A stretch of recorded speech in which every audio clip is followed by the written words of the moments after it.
Hola chicos, ¿qué tal? ¿Cómo están? Bienvenidos a un episodio más de tu canal psicológico favorito, La Hoja en Blanco. Mi nombre es Alberto, soy administrador de la página. Estoy muy contento, estoy muy feliz.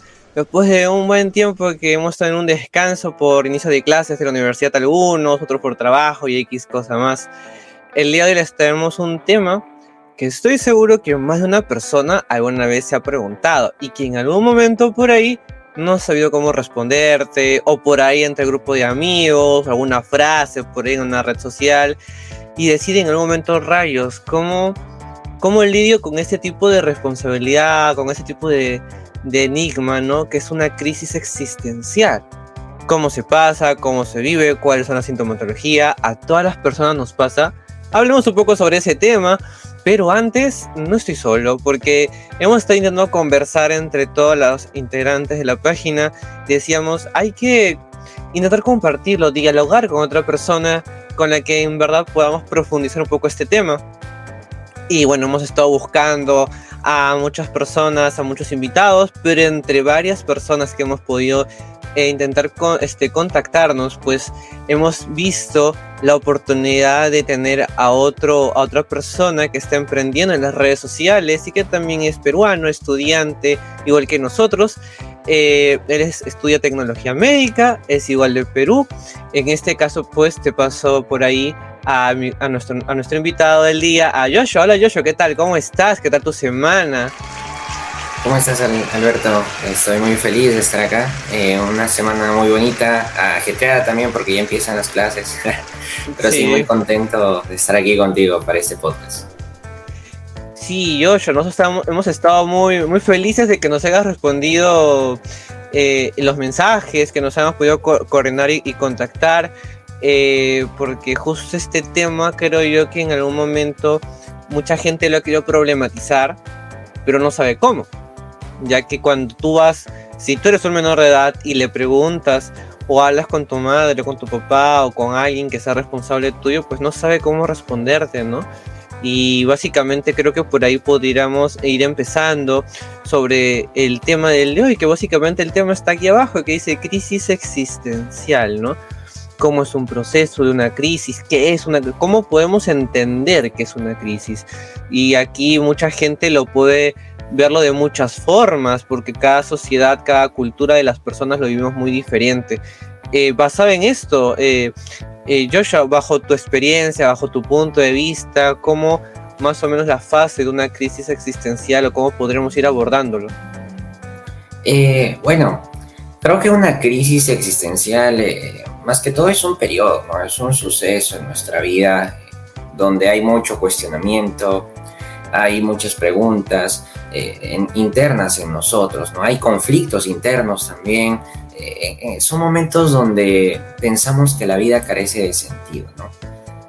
Podemos ir abordándolo desde el punto de que empieza muchas veces por la misma sociedad, si nos damos cuenta. Actualmente, la mayoría de las personas y los jóvenes tenemos casi, por así decirlo, la vida resuelta. Y no quiero que me malinterpreten en este punto. Yo lo digo porque prácticamente la sociedad cuenta con muchas comodidades por el avance científico, por el avance tecnológico. Actualmente, si tú estás escuchando este podcast, quiere decir que eres uno de los privilegiados que probablemente tienen internet. Y también es probable que tengas agua potable, es probable que tengas aparatos electrónicos en casa y uno que otro electrodoméstico, ¿no? En una sociedad así donde prácticamente hay muchas comodidades, hay muchas facilidades, pareciera que la vida está completamente resuelta, pero falta algo, que es el sentido, ¿no? Creo que ahí es donde entra el tema que vamos a tratar hoy día, ¿no? De las crisis existenciales. Y eso es algo muy interesante porque hay algo que a veces en psicología nos hablan mucho y es el sentido de la vida. Hay una especialidad en psicología social comunitaria en la cual nos habla mucho de cuál es el sentido de la sociedad, cuál es mi función, qué papel yo cumplo en esta vida. Y esas cosas a veces no sabemos cómo manejarlo. Si somos papás, no sabemos qué decirle a nuestros hijos. Y si somos los hijos o somos jóvenes, adolescentes, donde ya básicamente nos valemos por sí solos, ¿a quién le preguntamos? O sea, no sabemos ni siquiera cómo poder abordar este tipo de problemáticas. Y sí, pues el tema de un sentido de vida es muy interesante, incluso abarca muchas más cosas. Y acá, pues, acá coordinando con los chicos, hay una frase muy interesante, mira, se los comparto, que dice por ahí, sentirse estancado y no saber qué hacer en la vida es el aviso de que lo que somos ya no basta y es hora de crecer. Esta frase es de una frase anónima de un escritor tal cual, pero es cierto, ¿no? A veces la gente vive por un sentido muy mecanizada, no es un robotito que simplemente vive el día a día y se levanta y hace lo mismo y hace lo mismo y se acuesta y se levanta y hace lo mismo y uno está como que ahí, ¿no? A ver, ¿cuándo lo disfrutas? ¿No? Es como que qué cosa ves en tu vida que tú puedes incluso desarrollar o mejorar o cambiar. La gente cree que el cambio es algo muy superficial, que no existe. Y te aseguro que muchas veces nos dicen, a veces en transmisiones, en preguntas, nos comentan mucho esto. Basado en esto, Joshua, por ejemplo, te hago otra pregunta, ¿no? Ya cuando uno pasa por una crisis, según tu propia perspectiva, es determinante o no determinante el tiempo que una persona pasa para superar este tipo de crisis. Sí, me gustó lo que me mencionaste hace un momento. Claramente el tiempo va a ser diferente para cada persona. Eso hay que entenderlo muy bien. Y también es muy importante darnos cuenta que cada persona es un mundo, cada persona está viviendo sus propios problemas, sus propias circunstancias a resolver, sus propias creencias limitantes, sus propias crisis. Pero yo creo que en el fondo una crisis, así en la misma palabra, se da cuando tomamos conciencia y rompemos muchas idealizaciones, rompemos muchas creencias limitantes y nos damos cuenta en realidad de que casi nadie sabe lo que hace en su vida. Casi son muy pocas personas las que tú les vas a preguntar y te dicen, yo sí tengo bien claro qué es lo que busco en mi vida, qué es lo que quiero. Y pasa muchas veces, acá te comento, me pasaba en el colegio, yo veía... preguntaba a compañeros de colegio ¿y por qué quieres estudiar esta carrera? Y lo único que me decían era la típica de porque da dinero, porque mis papás me dijeron que estudie esa carrera, porque no sé qué carrera elegir, así que me dijeron esa y cosas por el estilo, ¿no? Y es muy interesante darnos cuenta de que son muy pocas personas en realidad las que saben en realidad qué hacer con su vida, ¿no? Y ahora lo que tú justo me dices fue algo muy interesante porque esto nos evidencia de que a veces desde la adolescencia o desde el colegio, no, para estar más específicos, ya vamos gestionando, lidiando con ese tipo de preguntas, de forma consciente e inconscientemente hablando. Ya que cuando uno dice no sé qué estudiar, ya entramos más o menos al hecho de qué es lo que me gusta y qué es lo que no me gusta. Y me acuerdo que en un taller que se hizo acá en la página hace un par de años, nos decían pues no sé qué hacer, porque me preguntaron a mí de frente, no sé qué hacer, no sé qué estudiar, no sé cómo, ni siquiera sé por qué me gustan los deportes. Me acuerdo que la pregunta fue completa y entonces yo decía, bueno, a ver, ataquemos o analicemos los pensamientos, ¿no? ¿Qué sientes cada vez que tú haces esto, tus deportes? Y me decías, no, me siento muy bien, me desestreso. Entonces, si eres feliz y te encuentras en una plenitud agradable, cómoda, entonces estás bien, estás en un lugar donde a ti te gusta. Entonces, uno puede racionalizar ese tipo de situaciones para decir, ok, por eso es que mi sentido o mi papel como deportista, como joven, es que me gustan los deportes porque a mí me hace sentir bien. No sé si a Joshua, no sé si a Alberto, pero a mí sí me hace sentir bien. Entonces, si uno va por ahí, uno va abarcando y tranquilizándose, porque creo que es muy angustiante no saber qué papel cumples y no saber qué hacer con tu vida. O sea, hay gente que entra incluso hasta en depresión por no saber este tipo de respuestas. Ya que te cuento que la gente, una de las cosas que les encanta a Joshua es tener el control de todo. ¿Nunca te ha pasado que no sabes qué hacer o no sabes qué pasará y quisieras tener el poder, el controlar la situación? Totalmente. En realidad, justamente muchas personas se frustran por temas así, porque eh, es muy difícil en realidad entender de que nosotros no controlamos la vida. Nosotros no controlamos lo que sucede en el mundo y darnos cuenta de eso en realidad es muy frustrante. En la vida va a haber cosas que no controlamos y van a chocarnos de manera impresionante, que nos bajoneen, nos hagan entrar en crisis, en vacíos, pero parte fundamental, creo, de sobrellevar un proceso en tu vida, sea positivo o sea negativo, es entender de que tú no lo controlas. En cualquier momento, lo que tú creías que tenías bajo control ya no está bajo tu control. Es el juego de la vida, podríamos llamarlo. Tal cual, y eso es algo que a veces es un proceso que mucha gente desconoce y le da miedo, porque el ser humano algo que no puede, algo que no conoce, le angustia, le da ansiedad, por lo tanto, pues experimenta ciertas sensaciones muy desagradables en algún momento, porque no sabe qué va a suceder, no sabe qué va a pasar, o entre X otra cosa más que podríamos agregar, ¿no? Y sí, pues es algo muy interesante, incluso las personas hasta un cierto punto llegamos a un grado de, ok, como yo no sé qué va a pasar, pues entonces yo no hago nada. Y dejo que las cosas fluyan. No sé si has escuchado, eso últimamente me han estado diciendo, ¿eh? Me han estado comentando mucho de, no, Alberto, a mí no me gusta hacer nada porque yo quiero que las cosas fluyan o que las cosas vayan como tal. Y uno dice, ya, ok, pero yo creo que la planificación es mala. No sé, ¿tú qué piensas hasta ahí, Joshua? Yo creo que la sobreplanificación es mala. Planificar algo está perfecto, está cañón. Pero a veces el hecho de querer que todo salga perfecto, porque volvemos al punto de inicio, ¿no? De que todo, creemos que todo lo tenemos que tener bajo control y eso no es cierto, es una falacia en realidad de la gente, porque el creer esto nos hace entrar en un bucle de prepararnos y prepararnos y prepararnos, pero nunca actuamos. Planificamos, pero nunca llevamos todo a la acción. Y esto es muy peligroso porque esto hace que nos autosaboteemos incluso nosotros solos y pensemos de que por el hecho de que no tenemos todo bajo control, no tenemos que actuar, ¿no? Es muy interesante ese punto. Sí, todas esas cosas que incluso te mencionaba, pues a mucha gente, como te digo, les da angustia, les da muchos nervios, incluso sufren toda su vida de ansiedad por ir por toda la vida buscando el querer controlar las cosas o el querer saber qué va a pasar mañana. Pues es muy tedioso y eso no se puede, ¿no? Yo hablando con un amigo me decía, yo estoy muy estresado, muy tensionado porque no sé lo de mi trabajo, qué va a pasar, porque le estaba cerca que le renueven su contrato.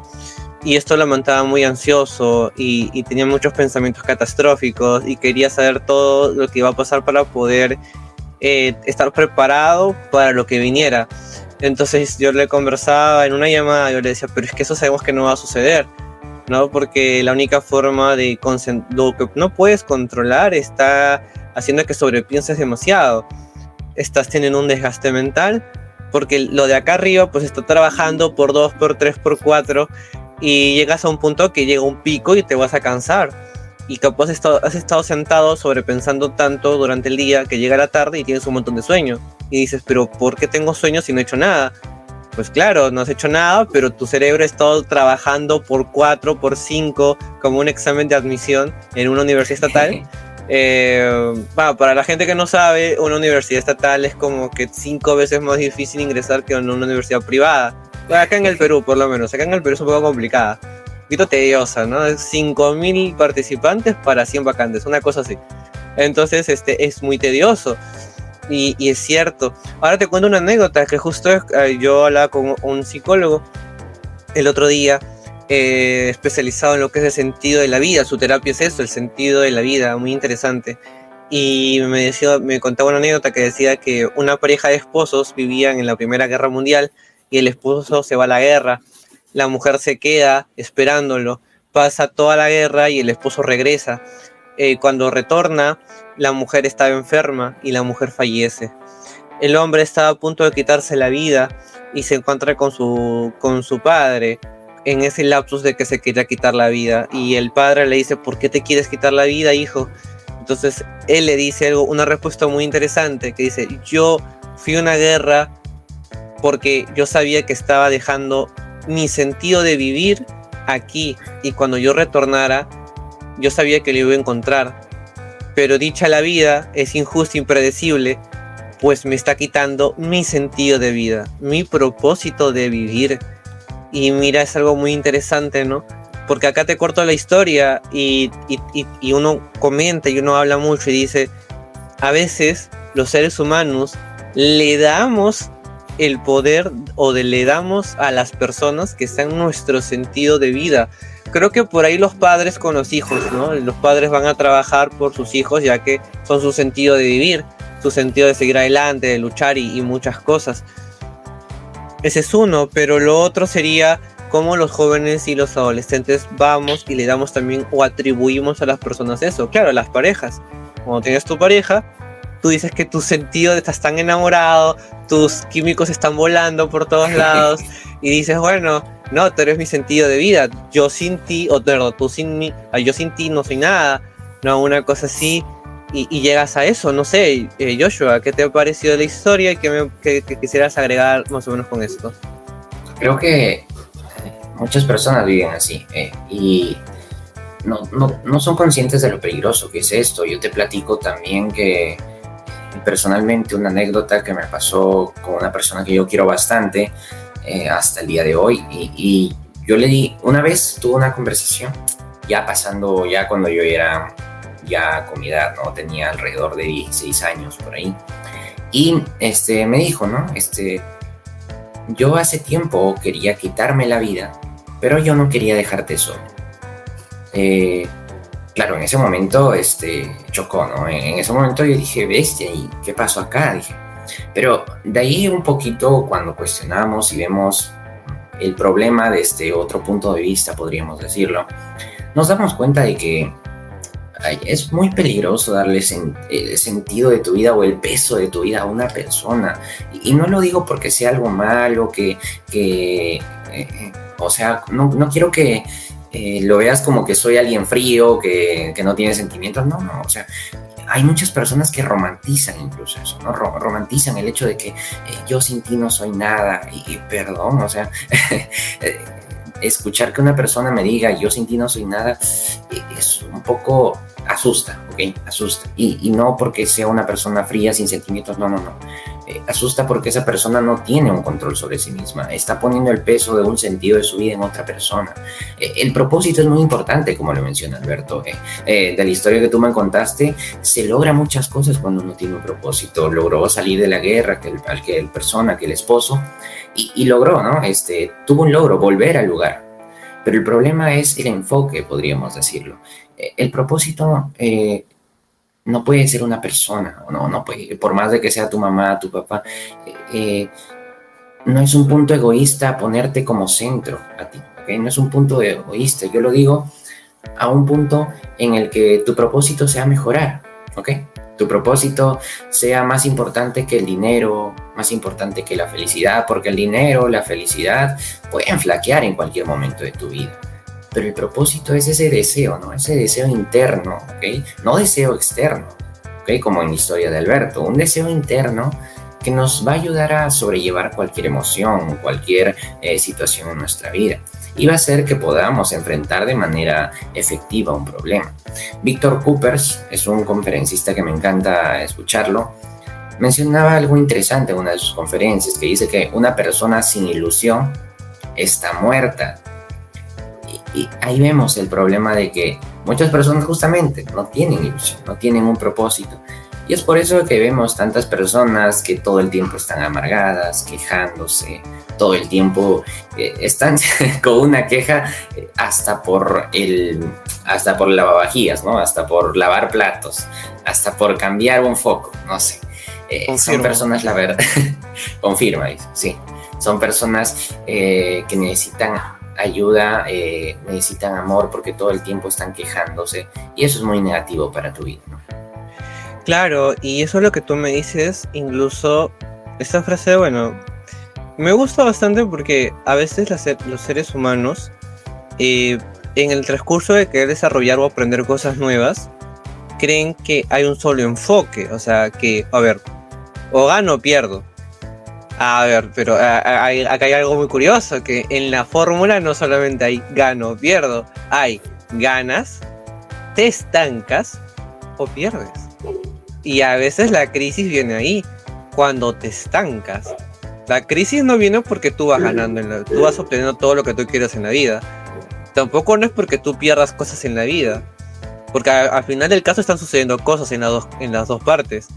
Pero cuando te estancas, ahí viene el detalle. Justo lo hablaba con un amigo el otro día y era muy interesante esto, porque a veces los seres humanos no nos acordamos que también nos podemos estancar. A ver, en otras palabras, nos podemos detener. No pasa nada. O sea, no hay resultados, ni tanto positivos y negativos, y eso da miedo. Porque tú no sabes si es que estás haciendo bien las cosas o mal las cosas. O sea, a ver, vamos a poner un ejemplo para yo poder hacerme entender mejor. Estás en tu trabajo. Si tú trabajas bien, tu jefe probablemente te felicite o no te diga nada. No, pero, o más que todos te felicitan. Y cuando tú cometes un error, tu jefe o tu supervisor se va a acercar y te va a decir, oye, ¿sabes qué? Esto está mal. Igual sucede en la universidad. Cuando haces bien las cosas, tu profesora te pone una buena nota. Cuando lo haces mal, te jala, ¿verdad? Te pone un rojo. Entonces, pero hay resultados. En las dos partes hay resultados. Pero ¿qué pasa si no hay resultados? No te critican, no te jala, no te ponen nota. ¿Cómo sabes si vas a pasar daño en la universidad? No lo sabes, porque no te están colocando nada y te pones nervioso y dices, aguanta. Porque todos tienen nota, hasta el jalado, pero yo no tengo. ¿No? O como que estás en el trabajo y dices, a ver, a todos le observan algo, a todos los felicitan, a todos los están criticando por algo, pero a mí no me dicen nada. A ver, algo no está bien, algo no encaja, ¿no?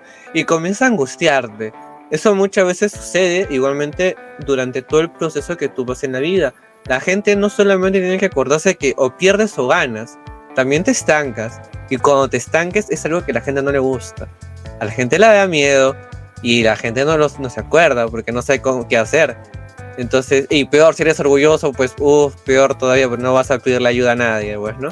Entonces creo que totalmente, ¿no? Ahí las cosas es como que intentar ser flexibles, pero la gente nos somos muy inflexibles últimamente, ¿no?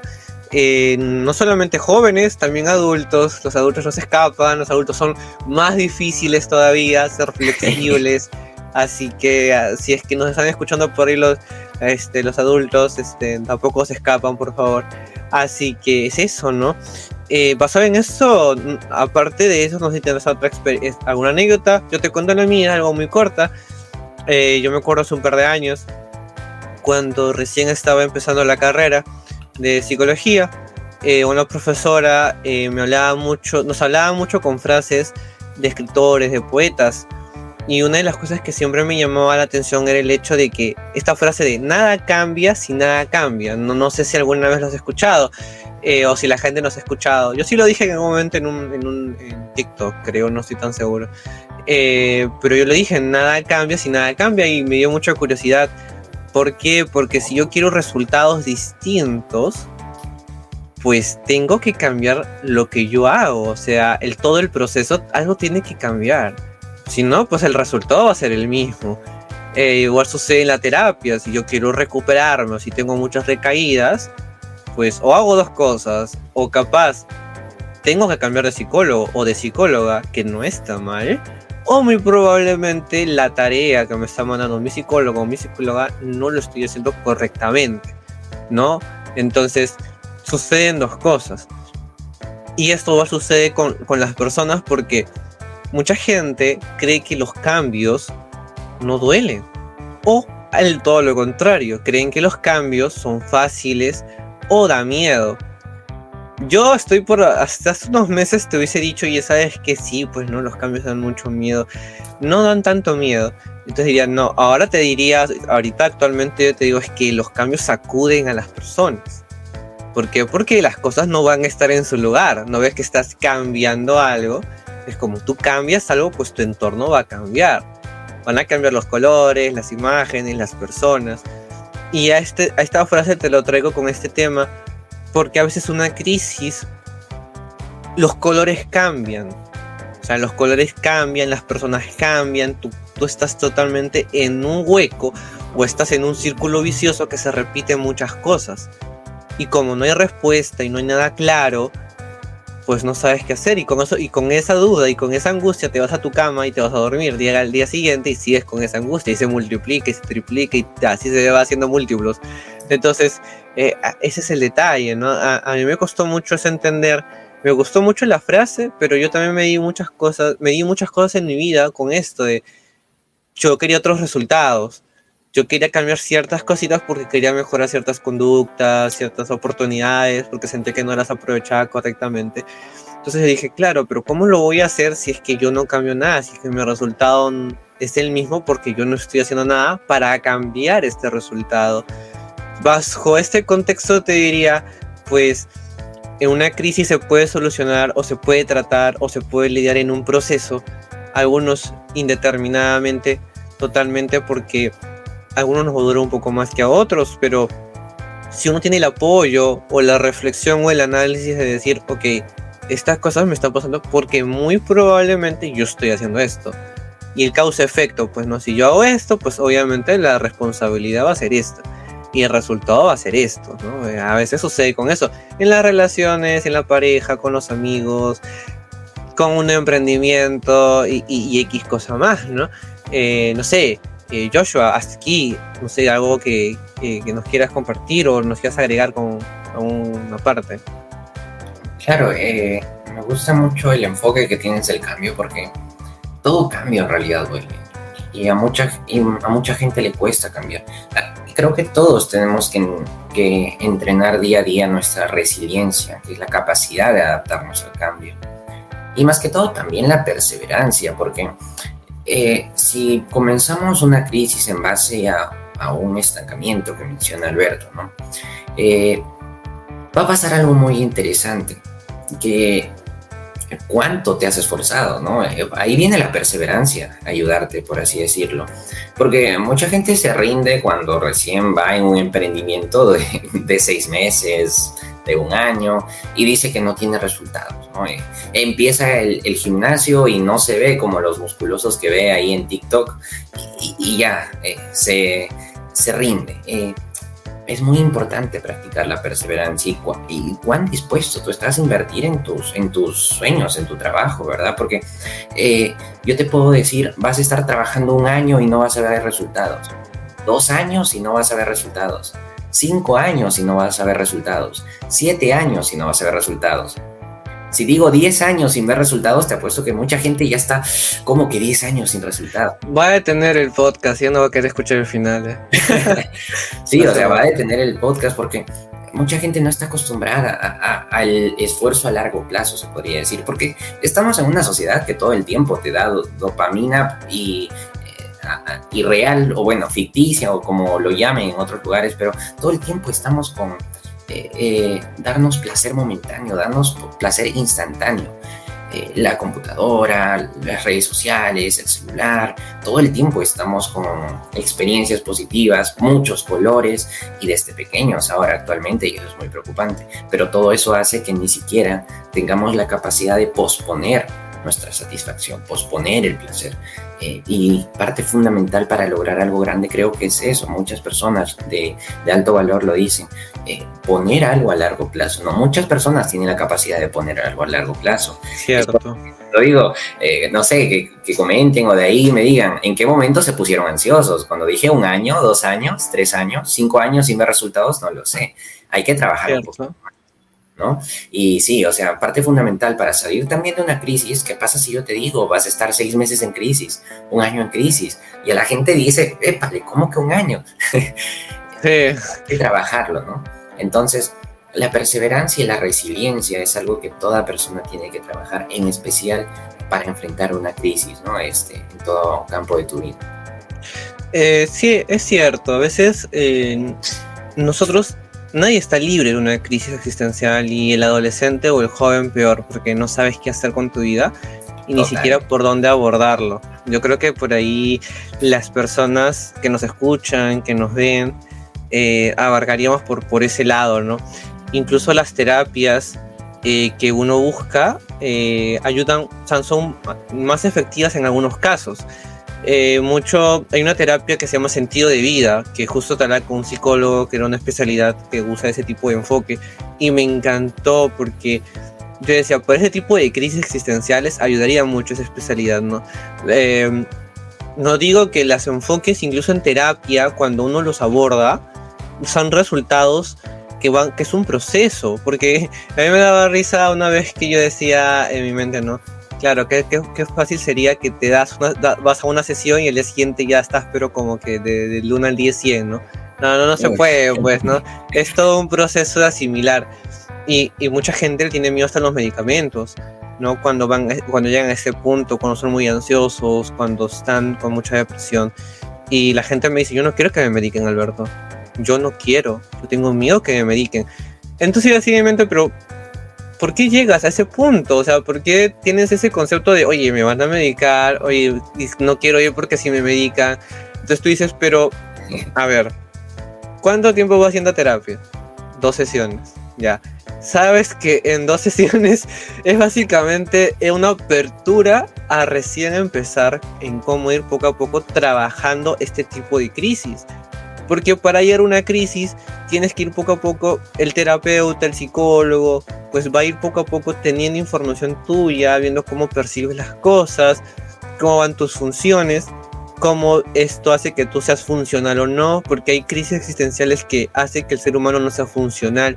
O sea, en otras palabras, no puedas realizar tu vida con tranquilidad. Hay gente que sufre crisis emocionales o crisis existenciales y no son funcionales, ya no pueden hacer las cosas, no pueden ir a trabajar, no pueden dormir, no pueden estudiar, no pueden vivir, no pueden tener pareja, no pueden hacer nada, porque tienen mucho miedo o tienen mucha angustia por lo que están pensando, por lo que está aquí adentro. Entonces, eso sucede bastante. Y la gente se envuelve mucho en ese aspecto, ¿no? Yo creo que por aquí, a veces nosotros los jóvenes cometemos el gran error de no escuchar mucho a los adultos. Y yo creo que los adultos, a pesar de todo, la gente que tiene mucha más experiencia que nosotros, que ha vivido más que tú, más que yo, Joshua, juntos, así sumemos nuestras edades, hay gente mucho mayor que nosotros, así no los escuchamos. ¿Y tú qué opinas al respecto con eso, no? Porque los adultos, obviamente, que tienen una experiencia de vida que podrían llegar a un gran consejo, una gran reflexión, un gran análisis. No sé, ¿tú qué opinas al respecto? Los adultos maduros, diría yo, ¿no? Porque hay que reconocer, no todos los adultos son maduros. Y claro. Es una realidad que tenemos que afrontar. Y muchas veces es muy interesante, porque muchas veces incluso me llegan comentarios de personas mayores que yo y felicitándome, ¿no? Por las cosas que yo hago. Pero también hay personas mayores que critican, ¿no? Diciendo, no sé, este chiquillo de 18 años, ¿qué se cree? Como si supiera toda la vida. Y es que estamos en otro ambiente, otra cultura, otra crianza. Ha cambiado las cosas. Hace 30 años, tu papá, tu abuelo, tu abuelo, más seguro, tu abuelo con 16 años es probable que haya trabajado mucho más que tú con 30, con 40 años, porque muchas veces 12, 15 años ya estaban poniéndose a trabajar, a los 16 ya abrían un negocio, a los 18 la gente se casaba, ¿no?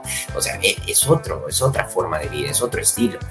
Y ahí tienes a los adultos que se han esforzado, saben lo que es luchar, saben lo que es el esfuerzo, escuchar quejarse a un adolescente porque su celular no tiene Wi-Fi, ¿ok? Es un choque tremendo, es un choque de creencias, es un choque de interpretaciones, porque para el adolescente el que su celular no tenga Wi-Fi, no tenga internet, ya se acabó el mundo, ¿ok? Pero ahí lo tienes al padre, al abuelo que vivió en épocas donde, bueno, acá en Perú seguramente algún familiar tuvo, no sé, contacto con el terrorismo, contacto cuando eran épocas muy peligrosas, contacto cuando en la época donde había mucha inflación, ¿no? Y conseguir comida era muy difícil, cosas así. Y lo tienes ahí, al adolescente quejándose porque no tiene wifi, ¿no? Es un choque, eso choca. Y el adolescente no se entiende con el padre no se entiende con el adolescente. Y ahí entra algo que la gente mayormente lo llama rebeldía. Yo creo que no es rebeldía, yo creo que es cuestionamiento. Porque al adolescente, no, a los jóvenes no les explican el porqué de las cosas. Y volvemos al punto inicio de las crisis existenciales. ¿Qué hago con mi vida? ¿Por qué tengo que hacer algo con mi vida? Porque no nos explican el porqué de muchas cosas. Yo, para prepararme para la universidad, yo recuerdo que con uno de mis mentores, yo conversaba, ¿no? Y yo le decía el clásico, ¿no? El signo positivo pasa con negativo, más pasa con menos, menos pasa con más. Y me decía, muy bien. Y recuerdo la pregunta que se repetía en toda la clase: ¿y por qué? Y yo le decía, bueno, porque así es, sí, pero así es, pero ¿por qué? y yo decía, bueno, así me lo enseñaron en el colegio. Sí, pero ¿por qué se hace así? Bueno, no sé, mi profesor lo hacía así.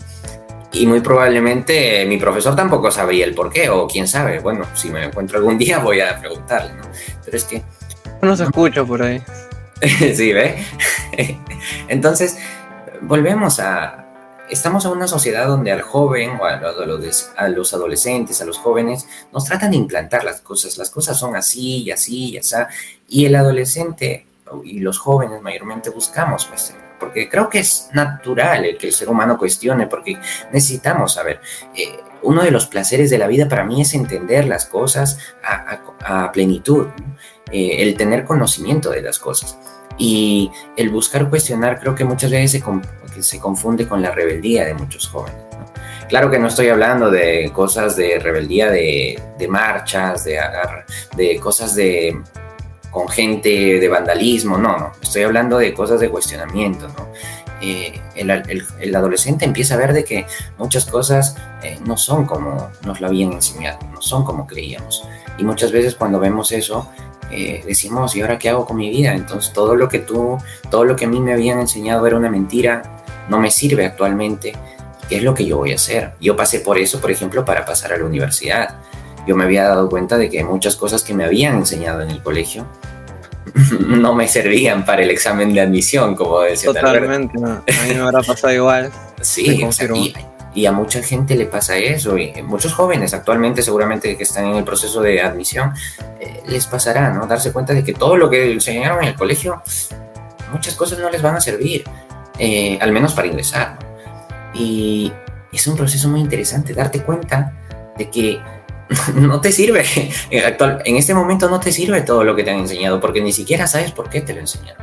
Y es un choque, en realidad, choca mucho el cambio, choca... La realidad pega duro, esa es la palabra. La realidad pega duro. Y cuando tenemos un golpe de realidad, es muy frustrante para las personas, y eso hace, creo que también, que entren en crisis, ¿no? Porque no saben qué es lo que van a hacer a partir de ahora. Sí, eso es algo que de alguna forma u otra lidiar con este tipo de responsabilidades es muy pesada, es muy tediosa, y es una realidad que a veces nos cuesta mucho a las personas. No hablando en general, porque adolescente, adulto, joven es igual, que va a ser la misma responsabilidad, ¿no? O sea, tu crisis existencial es la misma crisis, va a ser muy probablemente lo mismo sorpresa que para el adulto, ¿no? Sí. Que claro, tiene otras herramientas, otros recursos, sí.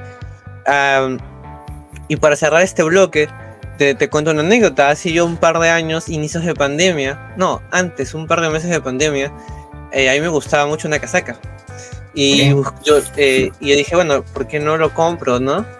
Pero me entró la duda y yo decididamente, vi el precio y dije, con esto podría comprarme pues más polos, o sea, un par de polos más. Entonces, porque era una casaca cara. Entonces me voy a la cocina y me encuentro con mi madre. Y le digo, mira, me gusta esta casaca. Y me dice, pues cómpratela. Pero yo decididamente, ya, ok, Alberto, tú trabajas, cómpratela. Si te gusta, pues cómpratela. Pero yo lo sentí como que mi madre no me está diciendo todo. Entonces yo decididamente, madre, me sincera. Es que mi inseguridad, le dije yo, mi duda, mi crisis, es el precio, le dije yo. Entonces mi madre, que estaba agitando la olla, detiene un rato lo que está haciendo, porque ella me lo estaba diciendo de espaldas, pero ella volteó, me queda mirando y me dice: si tú sientes que lo necesitas, hazlo. Si sabes que no lo necesitas, pues no lo compres. Entonces yo dije en mi mente, es que, y mi cabeza era, esta es la respuesta que yo quería. No, porque básicamente, claro, la casaca era muy cara. Y yo sí tengo casacas. Entonces yo decía en mi mente, necesariamente necesito esta casaca. Es muy bonita, me gusta, sí, pero la necesito. Y decía en mi mente, no. Entonces decidí no comprarla. Entonces, ¿por qué te cuento esto? Porque muchas veces cuando uno entra en crisis es porque no sabe, uno, si va a necesitar tomar una decisión y si esta decisión, la que va a tomar, es la correcta o no. Entonces lo que buscamos es que muchas veces es saber cuál es la indicada. Pues nadie te lo va a decir, pues no funciona así las cosas. En una crisis estás tú y solamente tú, porque el juez de tu día y de tus decisiones eres tú mismo. Claro que a veces buscamos que alguien venga y nos solucione todo el problema, ¿no? Bueno, ese es otro tema. Pero a lo que me voy es que a veces sucede, y me parece muy interesante esto, porque yo decididamente sucede que a veces las cosas las hacemos sin pensar en realidad nuestra vida y cómo se está desarrollando, en qué parte y en qué contexto estamos. Y es un poco complicado y un poco tedioso saber esto, porque como lo dije antes, da miedo no saber qué puede pasar. Pero si es bajo el contexto de lo que tú quieres y de lo que tú necesitas, estoy seguro que mucha gente va a evitar bastante crisis existenciales, o por ahí pues una que otra crisis emocional, que estoy seguro que aquí no nos ha pasado, por un amor, por un mal clic, o por ahí alguien que capaz no gusta, pero bueno, pues no se concreta nada, ¿no? Pero por ahí la incertidumbre y la angustia queda. Bien, yo creo que por aquí, Joshua, creo que estamos ya acabando este episodio. A mí me gustó bastante hasta acá. Me agradó bastante conversar contigo, saber un poco tu punto de vista, lo que opinas, lo que sabes un poco sobre este tema. Dime algo que nos quieras comentar, algo por ahí cerrando el bloque ya de este episodio. Claro, en realidad tenemos que entender que vamos a tener problemas en la vida, vamos a tener que solucionar muchas cosas en nuestra vida. Creo que mucha gente dice que por los problemas es que la vida merece ser vivida, y yo creo que la vida no es un problema que tenga que ser resuelto. Yo creo que la vida es una realidad que se tiene que experimentar, ¿ok? Porque nosotros, como vimos en el episodio, nosotros no controlamos todo lo que nos va a pasar en la vida y tenemos que afrontar ello, pase lo que pase. Y los propósitos, claramente, son muy poderosos en nuestra vida, los propósitos bien orientados, ¿no? Y claro que se pueden cambiar mucho. Yo recuerdo que una vez, cuando estaba hablando con una conocida que me había escrito, porque también estaba con problemas, con cosas de la universidad, y yo le digo, bueno, encuentra un propósito y algo que realmente te mueva. Y me dice, es que yo tengo miedo de escoger mal porque lo voy a tener que hacer toda mi vida. Y yo le digo, ¿quién te dijo eso? Y me dijo, pero eso es un propósito de vida, que toda tu vida. Y me gustó ver su reacción cuando le expliqué que los propósitos se pueden cambiar. O sea, yo tengo un propósito de, no sé, ser tal cosa, pero cuando pasen los años me doy cuenta de, no, prefiero esto. Y se pueden cambiar tranquilamente porque, como dijo Alberto, ¿no? Tú eres el dueño de tu vida, tú eres el dueño, el amo, el escritor de tu libro de vida, como dicen algunos poetas, ¿no? Ya un poquito más de literatura ahí, pero se pueden cambiar totalmente. Y tenemos que entender de que la vida no es un problema. La vida es solamente una realidad que hay que experimentarla y hay que afrontarla como porque nosotros no la podemos controlar al 100% de su totalidad, ¿no?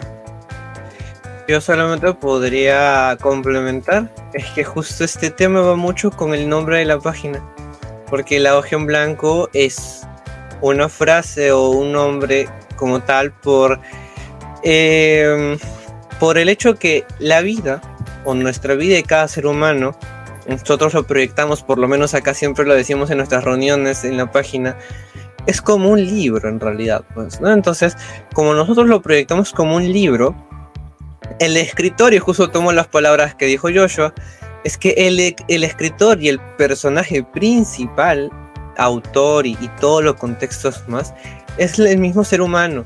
Entonces, cada día que pase, pues la decisión de que a qué hora te levantas, con qué ropa vas, qué desayunas, si quieres ir a trabajar, porque si tú quieres no vas a trabajar, eso tú lo sabes, pero después ya sabes qué va a pasar, ¿no? Si quieres vas a la universidad, si tú quieres vas al colegio, o sea, todo depende de ti. Lo que pasa es que a veces sucede que a veces dejamos que alguien escriba por nosotros. Y eso sucede mucho a veces. Dejamos que nuestros padres escriban por nosotros. Dejamos que un amigo escriba por nosotros. Dejamos que la pareja escriba por nosotros. En donde necesariamente en nuestra vida, en nuestro libro de vida. Y sin contar las innumerables hojas que todavía tienes en blanco. Porque cada día que termine, pues es un episodio, es un capítulo de una hoja que tú estás llenando y que al día siguiente, pues, volteas la página, como se dice en unos momentos, y de nuevo está en blanco y te encuentras con otra hoja en blanco para seguir continuando y seguir viviendo y seguir experimentando y contando tus aventuras que vas teniendo durante la vida. Por ahí va el título de la página, así que por eso me gustaba mucho este tema y más que todo compartirlo ahora contigo. Así si tuviera un sombrero me lo quitaría ahorita porque muy bonito. Ya creo que me lo habías platicado, pero no así a profundidad. Y recién capto el sentido de decir la hoja en blanco y wow, qué bonito. Sí, me gustó mucho el nombre. por ahí vamos. Y bien, ¿no? Más que todo, agregado a esto, pues el nombre como tal, pues incluso viene de un libro de Aristóteles, pues, ¿no? Llamado El Libro del Alma. Que sí es otra cosa que en algún momento, en otra circunstancia... Eso me lo platicaste. Eso lo podremos comentar en otro momento, o ya incluso ya lo comenté. Así que nada, chicos, Joshua, muchas gracias por estar con nosotros, por compartir este espacio, por coordinar aquí con todo el equipo, por darte este tiempo, por incluso estar con nosotros en un momento. Así que chicos, ya estamos conversando, ya estamos platicando para pasar otro día, otro momento distinto, solamente aquí con nosotros en La Hoja en Blanco, tu canal psicológico favorito. Y antes de irnos, Joshua, coméntanos, ¿en qué red social nos podemos, si queremos estar y queremos seguirte, no te podemos encontrarte?